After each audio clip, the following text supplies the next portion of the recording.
Hello दोस्तों, नमस्कार। मैं आशुतोष आप सभी का स्वागत करता हूँ आशुतोष ट्यूटोरियल्स यूट्यूब चैनल पे। देखिए दोस्तों, जो हमने पिछली जो टॉपिक थी मेरी एम्बेडेड सिस्टम का, उसमें मैंने आपको बताया था कि एम्बेडेड सिस्टम के लिए जो उसकी प्रोसेस होती है, उसके लिए क्या क्या चीज़ों की रिक्वायरमेंट होती है और उसका बेस्ड क्या होता है। फिर हम देखते हैं आज की जो हमारी टॉपिक है वो हार्डवेयर डिजाइन प्रोसेस है। किसकी? एम्बेडेड सिस्टम की। एम्बेडेड सिस्टम की क्या है, आज हम समझेंगे हार्डवेयर डिजाइन प्रोसेस के बारे में। तो देखिए, जो हार्डवेयर डिजाइन प्रोसेस होती है वो मैकेनिकल डिजाइन एवं इलेक्ट्रिकल डिजाइन दोनों ही आते हैं। किसमें? हार्डवेयर डिजाइन प्रोसेस में कौन कौन सा आते हैं? एक मैकेनिकल डिजाइन भी आता है आपका और इलेक्ट्रॉनिक्स डिजाइन। दोनों डिजाइन क्या होती हैं? हार्डवेयर डिजाइन प्रोसेस के अंतर्गत आती हैं। देखिए, इसमें करते क्या हम, एक ऐसा स्पेसिफिकेशंस यानी एक खाका एक ऐसा तैयार करते हैं। एक ऐसा हम लोग क्या करते हैं, इसके लिए खाका तैयार करते हैं। किसके लिए? देखिए, जो हार्डवेयर डिजाइन प्रोसेस होती है, जब हम एम्बेडेड सिस्टम का कोई भी बेसिक प्रोसेस स्टार्ट करते हैं, जब हम एम्बेडेड सिस्टम का कोई भी बेसिक प्रोसेस स्टार्ट करेंगे तो उसके साथ साथ क्या होगा, हार्डवेयर डिजाइन प्रोसेस स्टार्ट हो जाती है। ठीक है। और देखिए, जो हम बताए थे आपसे कि जो इसके लिए खाका तैयार करते हैं, उसको हम क्या करते हैं, एक फाइनल इम्प्लीमेंटेशन के लिए प्रोसेस के बड़े स्तर पर भेज देते हैं। ठीक है। तो हम सबसे पहले देखते हैं कि जो हार्डवेयर डिजाइन प्रोसेस होती है, इसमें देखिए निम्नलिखित प्रोसेस होती हैं इसको बनाने के लिए, हार्डवेयर डिजाइन प्रोसेस को। तो सबसे पहले हम देखते हैं मैकेनिकल डिजाइन के बारे में कि मैकेनिकल डिजाइन क्या होती है। तो देखिए, सिस्टम का मैकेनिकल डिजाइन मैकेनिकल या इलेक्ट्रॉनिक्स एवं पैकेजिंग डिजाइन टीम के अनुभव के आधार पर निश्चित किया जाता है। किसके आधार पर निश्चित किया जाता है? देखिए, बहुत ही अच्छी चीज है। देखिए, एम्बेडेड बहुत ही बेस्ट सब्जेक्ट है आप लोगों का। और देखिए, आज इलेक्ट्रॉनिक्स में जो क्रांति है वो एम्बेडेड की वजह से ही है, क्योंकि हार्डवेयर और सॉफ्टवेयर का संयोग से आप देख रहे हैं बहुत ही मल्टीपर्पज चीजें यूज कर रहे हैं। तो देखिए, जब हम इसकी हार्डवेयर डिजाइन के प्रोसेस के बारे में जानेंगे तो मैकेनिकल डिजाइन जो होती है, फिर इसकी इलेक्ट्रॉनिक्स डिजाइन के बारे में भी देखेंगे। फिर हम देखेंगे सिस्टम इंटीग्रेशन कैसे करते हैं इसकी। फिर हम ऑटोमेटेड टेस्ट के बारे में जानेंगे। ठीक है। फिर हम प्रोजेक्ट का मैनेजमेंट कैसे करते हैं। ये सब चीजें हार्डवेयर डिजाइन प्रोसेस के अंतर्गत आता है, तो आपको जानना है। ठीक। तो पहले हमने आपसे क्या होता है, मैकेनिकल डिजाइन। देखिए, मैकेनिकल सिस्टम का मैकेनिकल डिजाइन यानी कि मैकेनिकल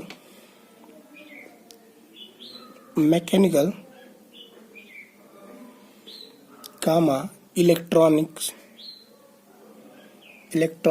एवं पैकेजिंग।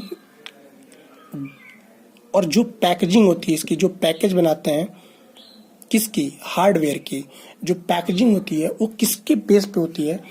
वो एक टीम के अनुभव के बेस पे तैयार किया जाता है। तो देखिए, इसके लिए एक ऐसी टीम हम बनाते हैं जो कस्टमर के बीच उनके वर्षों का जो अनुभव होता है उसको क्या करे, उसको शेयर करें। क्या करें? उसको शेयर करें।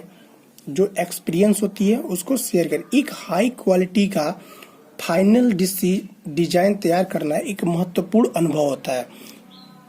क्या मैंने बताया था? हाई क्वालिटी का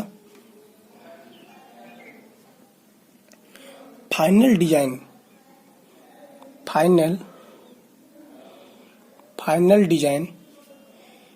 तैयार करना एक महत्वपूर्ण अनुभव होता है। ठीक। फिर हम देखते हैं कि जो मैकेनिकल डिजाइन का अगला महत्वपूर्ण तत्व जो एम्बेडेड हार्डवेयर डिजाइन एवं डेवलपमेंट का महत्वपूर्ण भाग होता है। देखिए, इसका मतलब ये होता है कि जो मैकेनिकल डिजाइन के जो उसके कंपोनेंट्स होते हैं वो क्या होते हैं, जो एम्बेडेड हार्डवेयर डिजाइन एवं डेवलपमेंट, जो उसका डेवलपमेंट होता है उसका क्या होता है, महत्वपूर्ण भाग होता है।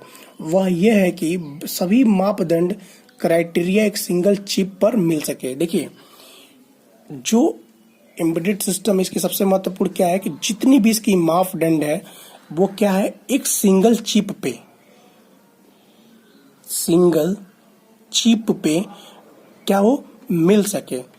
मिल सके का क्या मतलब है कि देखिए इसकी जो भी मापदंड है, जो भी इसकी क्राइटेरिया है, जैसे देखिए बहुत सी चीजें जो हैं, जैसे हम कोई चिप तैयार करते हैं तो उसमें क्या होता है, स्टोरेज की क्षमता होती है, उसमें हम वीडियो भी रख सकते हैं, ऑडियो रख सकते हैं, ग्राफिक्स रख सकते हैं मेमोरी चिप में। तो देखिए उसी प्रकार से एक खाका जो इसकी डिजाइनिंग तैयार की जाती है उसमें क्या है, एक सिंगल चिप पे सारी चीजें मिल सकें। ठीक, यदि डिजाइन का समय कुछ रिस्क इश्यूज उत्पन्न होते हैं, अगर डिजाइन हम बनाएंगे और उस समय कुछ रिस्क इश्यूज उत्पन्न होंगे तो रिसर्च एवं एक्सपेरिमेंट के द्वारा वह रिस्क आइटम जल्द ही रिमूव कर लिए जाते हैं। देखिए जैसे एक हम उदाहरण लेते हैं, आपको हम एग्जाम्पल के थ्रू समझाते हैं इसको। रिस्क के कम करने के लिए, जो रिस्क होती है उसको हम कम करने के लिए मान लेते हैं कि एक 3D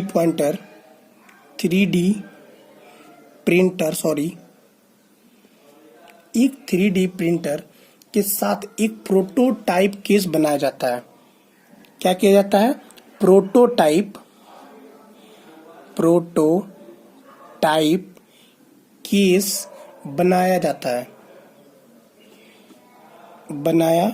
जाता है जिसमें एक डमी सर्किट बोर्ड लगाया जाता है।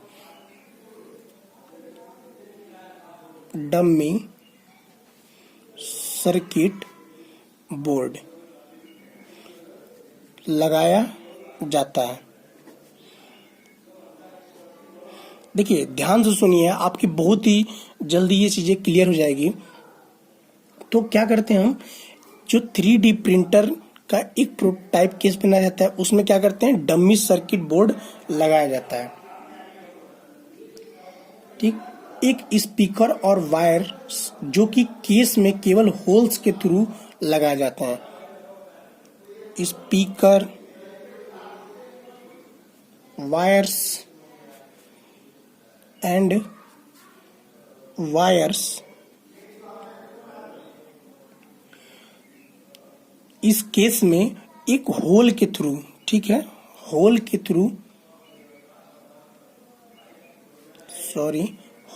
थ्रू लगाया जाता है। देखिए यूनिट को बंद कर लिया जाता है और जो वो यूनिट होती है उसको हम क्या करते हैं, बंद कर लेते हैं।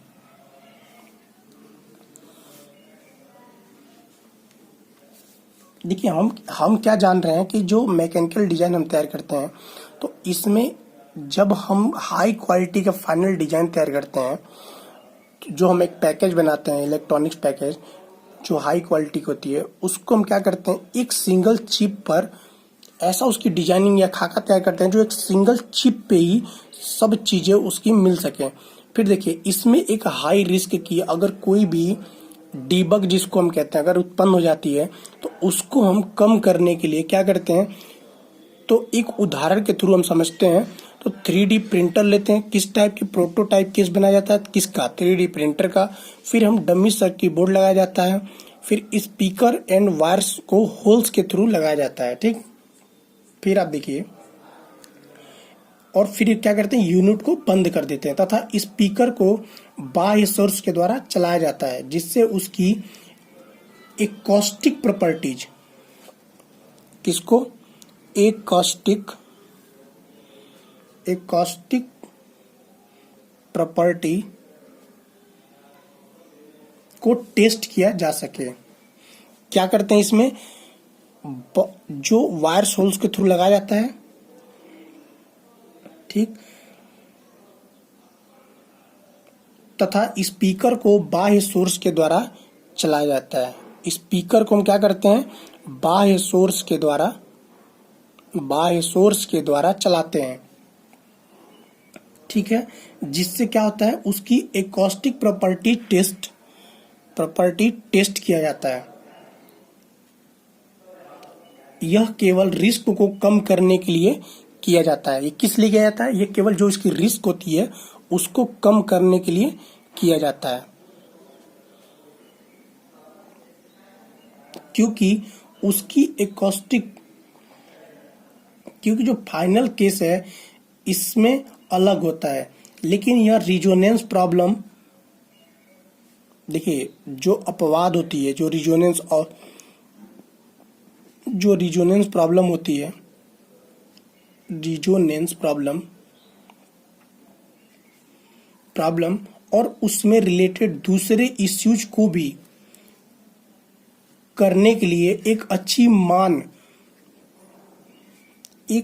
माप प्रदान किया जाता है, एक अच्छी माप बनाया जाता है, यानी प्रदान किया जाता है। देखिए इलेक्ट्रिकल और इलेक्ट्रॉनिक पोजीशन के डिजाइन भी पैरेलल में इलेक्ट्रिकल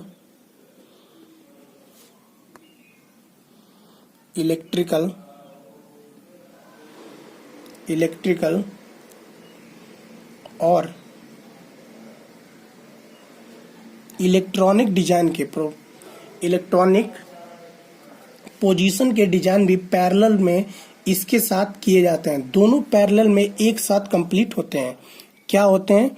जो इलेक्ट्रिकल और इलेक्ट्रॉनिक डिजाइन की जो प्रोसेस होती है उसको क्या करते हैं हम पैरेलल में करते हैं, और जो दोनों पैरेलल होते हैं वो क्या करते हैं एक साथ कंप्लीट होते हैं। रिस्क को जितनी जल्दी रिमूव कर लिया जाए उतना ही अच्छा होता है। किसके लिए? हार्डवेयर डिजाइन प्रोसेस के लिए, ठीक है। और जितनी, देखिए रिस्क जितना ही कम होगा, ठीक है, जब भी हम मैकेनिकल डिजाइन बनाएंगे और उसमें रिस्क जितना ही कम होगा, रिस्क हम जितना ही कम करेंगे उतना ही क्या होगी, उसकी कॉस्ट जो होती है वो कम होती है, ठीक है। देखिए मैकेनिकल डिजाइन प्रोसेस को हमने बहुत ही सिंपल तरीके से आपको बताया कि सिस्टम का मैकेनिकल डिजाइन या मैकेनिकल इलेक्ट्रॉनिक्स एक पैकेजिंग डिजाइन टीम के अनुभव के आधार पर निश्चित किया जाता है। यह टीम, जो अनुभवी टीम होती है, यह डिसाइड करती है कि मैकेनिकल डिजाइन कैसा होगा और जो इसके फैक्टर होंगे वो क्या क्या होंगे, ठीक है।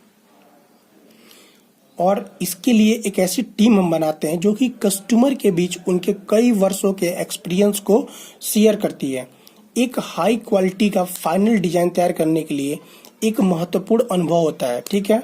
मैकेनिकल डिजाइन का अगला महत्वपूर्ण तत्व एलिमेंट जो एम्बेडेड हार्डवेयर डिजाइन एवं डेवलपमेंट के महत्वपूर्ण भाग होते हैं, वह यह है कि सभी मापदंड की जो क्राइटेरिया होती है वो किसमें हो, एक सिंगल चिप में मिल सके, ठीक। फिर हम इसमें क्या करते हैं, यदि डिजाइन के समय कुछ रिस्क इश्यूज उत्पन्न होते हैं, क्या करते हैं, जब हम डिजाइन तैयार करते हैं उस समय अगर कोई रिस्क इश्यूज उत्पन्न हो जाता है तो उसको कम करने के लिए और देखिए उसको रिसर्च एंड एक्सपेरिमेंट के द्वारा क्या करते हैं, रिस्क आइटम को जल्द से रिमूव कर देते हैं। और उदाहरण के लिए मैंने आपको 3D प्रिंटर प्रोटोटाइप केस को बताया कि इसमें हम क्या करते हैं, डमी सर्किट बोर्ड लगाया जाता है, स्पीकर्स को बाह्य सोर्स के द्वारा एक कॉस्टिंग प्रॉपर्टी टेस्ट करने के लिए लगाया जाता है, और जो वायर्स होते हैं उसको होल्स के थ्रू जोड़ देते हैं, ठीक है। क्योंकि फाइनल केस में देखिए जो रिजोनेंस प्रॉब्लम भी इसमें आती है, तो ये एक अलग ही माप जो होती है सारे चीजों के लिए प्रदान करती है। जो भी इसमें रिलेटेड दूसरे इश्यूज होते हैं उसको क्या करती है, एक अच्छी माप प्रदान करती है। और इलेक्ट्रिकल इलेक्ट्रॉनिक पोजीशन के डिजाइन भी पैरेलल में इसके साथ किए जाते हैं। दोनों पैरेलल को एक साथ कंप्लीट होते हैं। कौन कौन से? इलेक्ट्रिकल और इलेक्ट्रॉनिक्स डिजाइन। देखिए ये हम देख रहे थे मैकेनिकल प्रोसेस के मैकेनिकल डिजाइन के बारे में, और हमने रिस्क को कम करने के लिए समझा दिया। अब हम देखते हैं second, electronics design. Electronic design. अब हम समझेंगे इलेक्ट्रॉनिक डिजाइन के बारे में।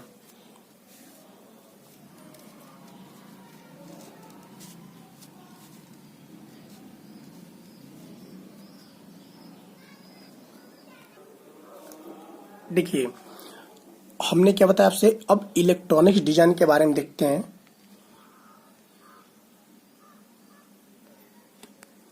ठीक है, इलेक्ट्रॉनिक्स डिजाइन के बारे में तो देखिए, जो स्पेसिफिकेशंस के अनुसार जो भी इसकी स्पेसिफिकेशंस होती है, जो भी इसकी विशेषताएं होती हैं, उसके अनुसार इलेक्ट्रॉनिक डिजाइन के अनुभवी डेवलपर्स को दिया जाता है।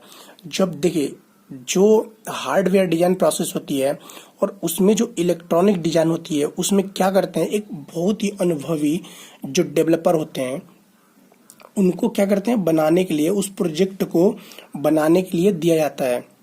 ठीक है, यह कितना कठिन है, इसके आधार पर डेवलपर्स चुने जाते हैं। क्या क्या कठिन है, जो इलेक्ट्रॉनिक्स डिजाइन होती है उसकी प्रोसेस की, ये सब एक्सपीरियंस पे ही डिपेंड होती है। बहुत ही जो एक्सपीरियंस होगा, अनुभवी होगा, वही इसकी वही डेवलप करता है। फिर देखिए, इलेक्ट्रॉनिक्स डिजाइन के बारे में थोड़ा सा हम और जानते हैं कि प्रोजेक्ट का स्पेसिफिकेशन डिसाइड करता है कि यह कितना कठिन है। उसी के आधार पर डेवलपर्स चुने जाते हैं। अर्थात जितना कठिन प्रोजेक्ट होता है, उतने ही अनुभवी एवं कुशल डेवलपर्स को चुना जाना चाहिए। कुशल,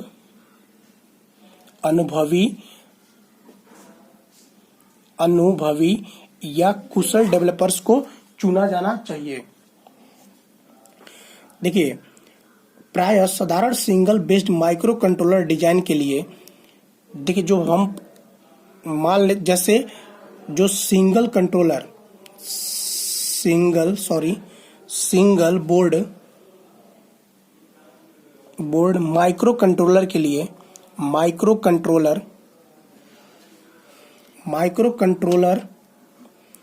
डिजाइन के लिए अधिक जूनियर इंजीनियर के साथ एक एक्सपीरियंस्ड यानी अनुभवी सुपरविजर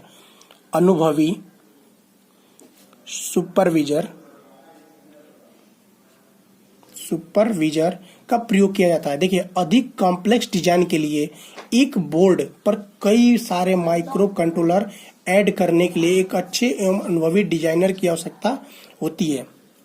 देखिए, single board micro controller design के लिए क्या करते हैं, जूनियर इंजीनियर प्लस उसके साथ साथ कुछ जूनियर इंजीनियर प्लस कुछ अनुभवी सुपरविजर के निर्देश से बनाया जाता है। ठीक है, ये सिंगल बोर्ड माइक्रो कंट्रोलर होता है। लेकिन देखिए, जब ये बहुत ज्यादा माइक्रो कंट्रोलर को, जो बहुत सारे माइक्रो कंट्रोलर होते हैं, उनको हम एक ही बोर्ड पे बहुत सारे माइक्रो कंट्रोलर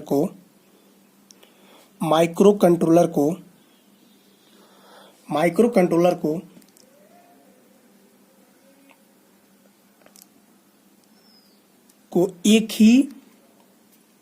ही चिप पे ऐड करने के लिए एक अच्छी एवं अनुभवी डिजाइनर की आवश्यकता होती है। सामान्यतः माइक्रो कंट्रोलर पर आधारित डिजाइन छोटे माइक्रो प्रोसेसर डिजाइन का या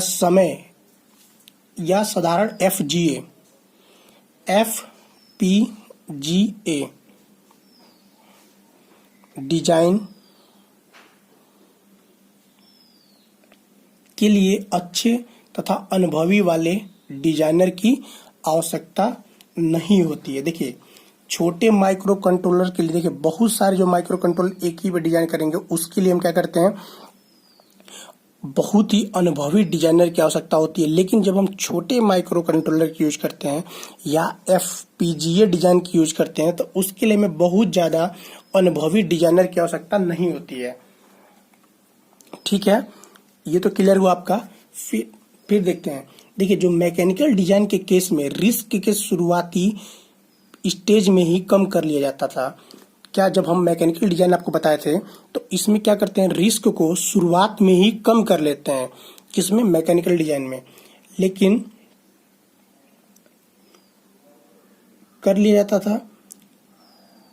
इसमें भी रिस्क को कम करने के लिए एक रियल हार्डवेयर,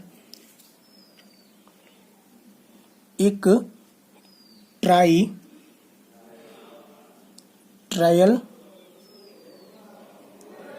हार्डवेयर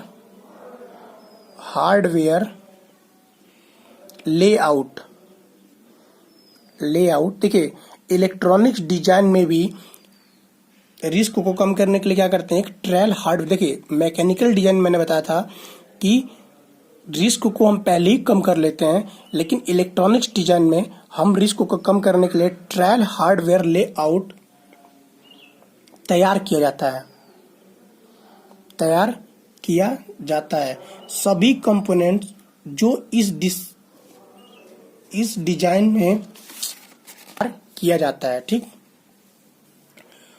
उसके बाद देखिए, सभी कंपोनेंट्स जो कि डिजाइन में प्रयोग होने वाले हैं वह सर्किट बोर्ड पर सभी फिट हो पाएंगे या नहीं सुनिश्चित करने के लिए इस लेआउट को तैयार किया जाता है। किसके लिए तैयार किया जाता है? जो जितने भी कंपोनेंट्स होते हैं वो सर्किट बोर्ड पे, किस पे? सर्किट बोर्ड पे फिट हो पाएंगे कि नहीं, उसके लिए हम क्या करते हैं, एक लेआउट का तैयार करते हैं। और यह ट्रायल लेआउट एक फिजिकल लेआउट निर्धारित करता है। जो ये ट्रायल लेआउट होता है, ट्रायल लेआउट ये क्या करता है, फिजिकल लेआउट तैयार करता है, फिजिकल, और सुनिश्चित करता है कि कंपोनेंट्स इसमें प्रयोग किए गए हैं। देखिए क्या करता है, जो ट्रायल लेआउट होता है वो फिजिकल लेआउट तैयार करता है और यह सुनिश्चित करता है कि कंपोनेंट इसमें प्रयोग किए गए हैं वह हीट और डिसिपेट कर सकते हैं। कौन क्या?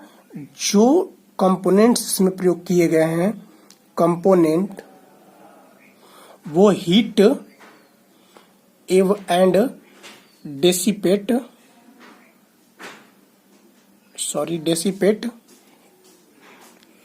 कर सकते हैं, एवं जो पैकेजिंग अप्रोच दैट इज, जैसे देखिए SMT, वो क्या क्या होते हैं ध्यान लीजिए। SMT का मतलब होता है surface mount technology, BGA, ETC। देखिए जो कंपोनेंट्स होते हैं SMT कंपोनेंट्स, वो एक सर्किट बोर्ड पे उसके लिए एक लेआउट तैयार करते हैं। उस पे क्या करते हैं, उसको हम ट्रायल हार्डवेयर लेआउट, और ये क्या करता है, फिजिकल लेआउट को बताने के लिए किया जाता है उस पे कि फिजिकल लेआउट में जो कंपोनेंट्स हैं वो उस पे फिट बैठ रहे हैं कि नहीं, उसके लिए। और देखिए जैसे SMT कंपोनेंट्स होते हैं, BGA, ETC, ये सब कंपोनेंट्स हैं, उनके लिए प्रयोग की गई हैं, वह उनमें कंफर्टेबली फिट हो जाएंगे एवं दूसरी प्रॉपर्टीज भी फुल फिट करने के लिए बाध्य करता है। क्या करता है? दूसरी कोई भी इसकी गुण होती है, प्रॉपर्टी होती है, उसको करने के लिए बाध्य करता है। इलेक्ट्रॉनिक्स डिजाइन के में हम समझ लिए। अब हमें देखना है कि सिस्टम इंटीग्रेशन क्या होता है। अब हम जानेंगे सिस्टम इंटीग्रेशन के बारे में। देखिए, सिस्टम इंटीग्रेशन के बारे में हम जानते हैं। पहला क्या था हमारा, मैकेनिकल डिजाइन के बारे में जान लिए, फिर हमने इलेक्ट्रॉनिक्स डिजाइन के बारे में जान लिया। अब हम जानते हैं सिस्टम इंटीग्रेशन के बारे में कि सिस्टम इंटीग्रेशन क्या होती है। तो देखिए, जो डिजाइनर्स होते हैं, जो सर्किट बोर्ड की जो डिजाइनर्स होते हैं, जो बोर्ड, जो हार्डवेयर जो डिजाइन करते हैं, तो डिजाइनर समय समय पर मीटिंग करते रहते हैं, जिससे यह पता चलता है कि जो डिजाइन साथ साथ पूरे किए जा रहे हैं, मान लीजिए 2 डिजाइन होता है और दोनों डिजाइन को साथ साथ अगर पूरे किए जा रहे हैं और अधूरे हैं, एक दूसरे के साथ अच्छे से कार्य करेंगे। प्रायः प्लास्टिक केसेस में मुख्य उद्देश्य यह होता है कि डिजाइन किए गए कनेक्टर तैयार किए जाते हैं। किसमें? प्लास्टिक केसेस में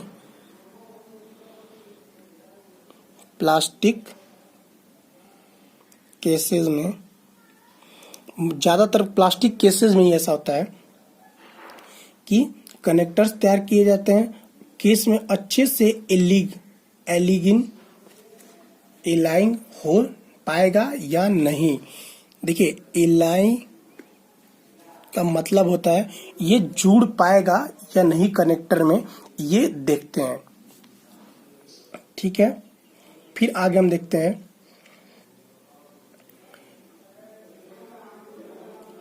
और केस को क्लोजिंग मैकेनिज्म अच्छी प्रकार से कार्य कर रहा है या नहीं। देखिए, सिस्टम इंटीग्रेशन में ही हम ये चेक करते हैं कि जो प्लास्टिक केसेस में, देखिए, डिजाइनर समय समय पर क्या करेंगे, मीटिंग करेंगे, और जिससे क्या उनका काम क्या होता है, वो पता करते हैं कि जो दो डिजाइन एक साथ पूरे किए जा रहे हैं और अधूरे हैं, एक दूसरे के साथ अच्छे से कार्य करेंगे कि नहीं।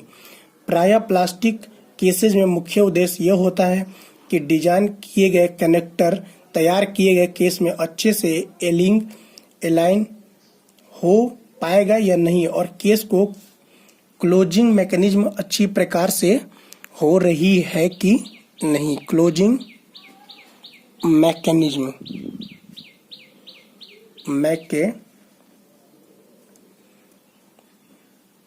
मैकेनिज्म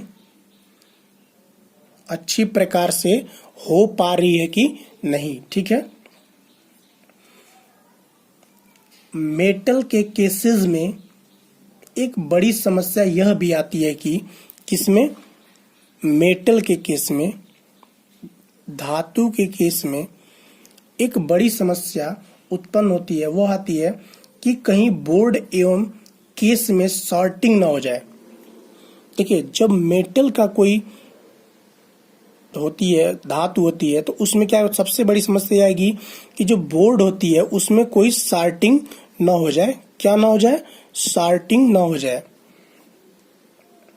जैसे कि अगर ये कोई बोर्ड है और इस पे ये कंपोनेंट की डिजाइन है, देखिए ऐसे ऐसे डिजाइन बनी रहती है, तो इसमें कहीं ये सॉर्टिंग ना हो जाए। ठीक है, दो कंपोनेंट के बीच में, देखिए जब हम इलेक्ट्रॉनिक्स, जब एम्बेडेड सिस्टम हार्डवेयर डिजाइनिंग करते हैं तो उसमें सबसे ज़्यादा समस्या सॉर्टिंग की आती है। तो ये सब चीज़ों का बहुत ही बेसिक तरीके से समझते हैं कि सबसे ज़्यादा चीज़ पे ध्यान रखते हैं कि कहीं ये सॉर्टिंग ना हो जाए। पूरा सर्किट बोर्ड ये डैमेज हो सकता है इससे। ठीक है, सॉर्टिंग ना हो जाए, क्योंकि बॉक्स को जनरली मिनिमम साइज का बनाया जाता है।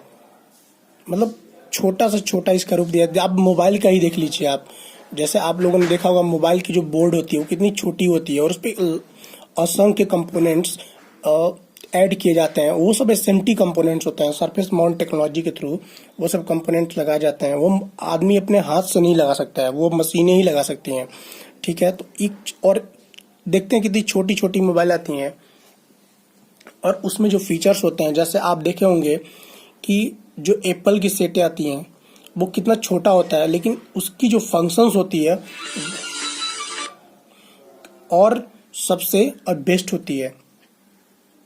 ठीक, थोड़ा सा अब फिर देखिए, इंटीग्रेशन प्रोसेस को पूरा होने के पश्चात एवं टेस्टिंग प्रोसेस के पूरा होने के बाद एक स्वर्णिम यूनिट प्राप्त किया जाता है। एक स्वर्णिम यूनिट, एक बोर्ड, जब टेस्टिंग प्रोसेस हो जाती है और सिस्टम इंटीग्रेशन हो जाता है तो उसके बाद एक यूनिट प्राप्त किया जाता है। ठीक, यह गोल्ड यूनिट कैड ड्राइंग एवं सिस्टमैटिक के साथ मैन्युफैक्चरिंग के लिए पास कर दी जाती है। ठीक है, तो ये हमारा हो गया सिस्टम इंटीग्रेशन के बारे में जान लिए। अब हमें जानना है ऑटोमेटेड टेस्ट के बारे में। देखिए, अब हम थोड़ा ऑटोमेटेड टेस्ट के बारे में जान लेते हैं कि ऑटोमेटेड टेस्ट के बारे में। तो देखिए, automated test embedded system software design, embedded system software design ठीक है। डिजाइन एवं डेवलपमेंट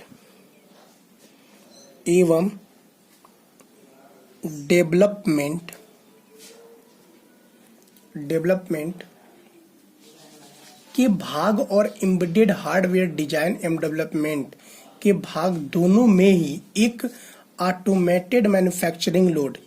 देखिए, एम्बेडेड सिस्टम सॉफ्टवेयर डिजाइन एवं डेवलपमेंट और एम्बेडेड सिस्टम हार्डवेयर डिजाइन एवं डेवलपमेंट, डिजाइन प्लस डेवलपमेंट, ठीक है, के डेवलपमेंट के दोनों में ही एक ऑटोमेटेड मैन्युफैक्चरिंग लोड। दोनों में क्या होता है? ऑटोमेटेड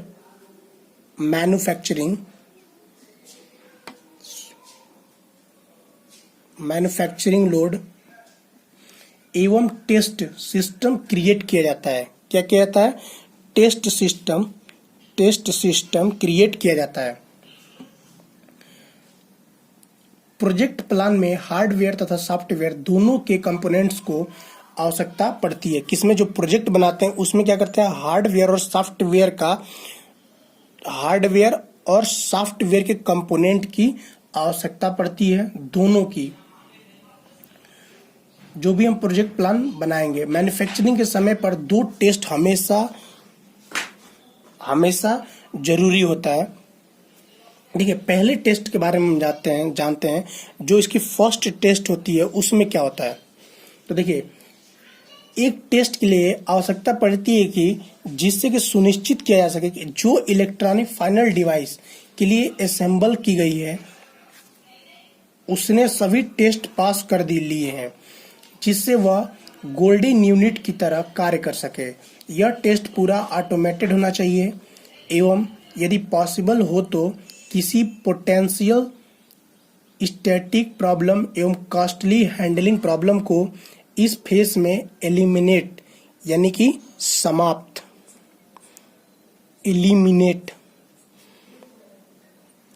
समाप्त कर लेना चाहिए। ये हमारा फर्स्ट टेस्ट होता है। सेकंड टेस्ट क्या है?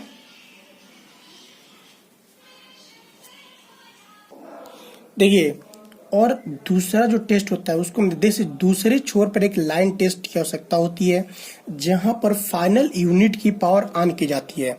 क्या की जाती है? फाइनल यूनिट की पावर ऑन की जाती है।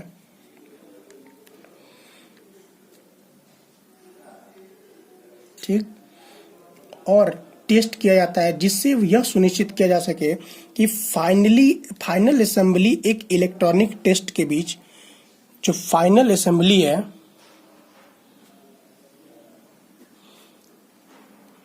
फाइनल असेंबली एवं इलेक्ट्रॉनिक टेस्ट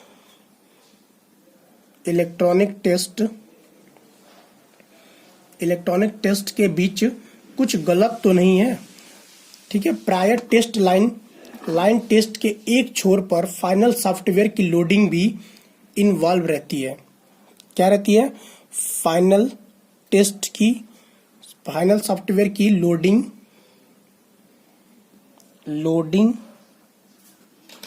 भी इन्वॉल्व रहती है। यह टेस्ट भी टोटली ऑटोमेटेड है एवं कॉस्टली हैंडलिंग को एलिमिनेट करता है। क्या करता है? कॉस्टली हैंडलिंग को एलिमिनेट यानी कि समाप्त करता है। ठीक है, ये हमारा ऑटोमेटेड टेस्ट के बारे में जान लिए। थोड़ा प्रोजेक्ट मैनेजमेंट के बारे में समझ लेते हैं, थोड़ा सा और है 2-4 मिनट का। प्रोजेक्ट मैनेजमेंट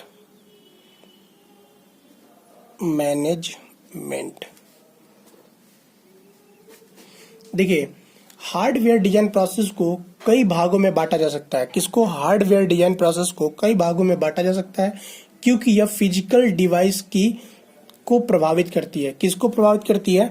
फिजिकल डिवाइस को प्रभावित करती है। क्या करती है? हार्डवेयर डिजाइन प्रोसेस अंतिम यूजर को डिलीवर कर दी जाती है। यह अच्छा रहता है कि सारे प्रोसेस के अप्रूव करने के लिए क्लाइंट मार्केटिंग का भी प्रयोग किया जाता है और फिर फाइनल अप्रोच तैयार करते हैं। वास्तविक कार्य को क्लाइंट रिसोर्सेज एवं रोबोट्स रिसोर्सेज के बीच बांट दिया जाता है। किसके बीच बांट दिया जाता है? क्लाइंट रिसोर्सेज, क्लाइंट रिसोर्सेज और रोबोट रिसोर्सेज के बीच। रोबोट रिसोर्सेज के बीच क्या किया जाता है? बांट दिया जाता है एवं उनके एक साथ मैनेजमेंट अप्रोच नहीं रहती है, रहती है, जो कि मैनेजर को उसकी स्किल लेवल एवं उपस्थिति के आधार पर चयनित करते हैं। ये हमारा प्रोजेक्ट मैनेजमेंट होता है। देखिए, जो उपभोगकर्ता होता है उसकी रिक्वायरमेंट क्या होती है, उसकी आवश्यकताएं क्या होती हैं। अब थोड़ा क्रियाकलाप के प्रतिरूप के बारे में जान लेते हैं। तो स्वच्छ एवं स्थैतिक विशेष विवरण होता है प्रोजेक्ट का रोबोट्स को भेजना, ठीक है। इसका क्रियाकलाप होता है योग्य निरीक्षण स्रोत के साथ कड़ा नियंत्रण होता है। उपभोक्ता का सीधा नियंत्रण प्रतिरूप, कम निरीक्षण स्रोत एवं कम प्रोजेक्ट ज्ञान, ठीक है। रोबोट समूह लीडर का समाधान होता है। क्रियाकलाप का प्रतिरूप क्या है? रोबोट्स समूह लीडर का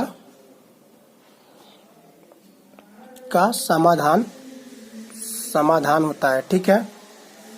तो ये हमारा, अब हम इसको समझ लिए किसके बारे में? एम्बेडेड सिस्टम का हार्डवेयर डिजाइन प्रोसेस के बारे में। और देखिए, अब हम एम्बेडेड सिस्टम का हार्डवेयर एवं डेवलपमेंट प्रोसेस में जो अगली टॉपिक है हमारी इलेक्ट्रॉनिक्स डिजाइन प्रोसेस के महत्व को जानेंगे। कि जो इलेक्ट्रॉनिक डिजाइन, अभी मैंने इसमें इलेक्ट्रॉनिक्स डिजाइन के बारे में बताया था, लेकिन और भी अच्छे तरीके से मैं आपको इलेक्ट्रॉनिक्स डिजाइन प्रोसेस के महत्व को बताएंगे, ठीक है। फिर मिलते हैं हम आपसे अगले क्लास में।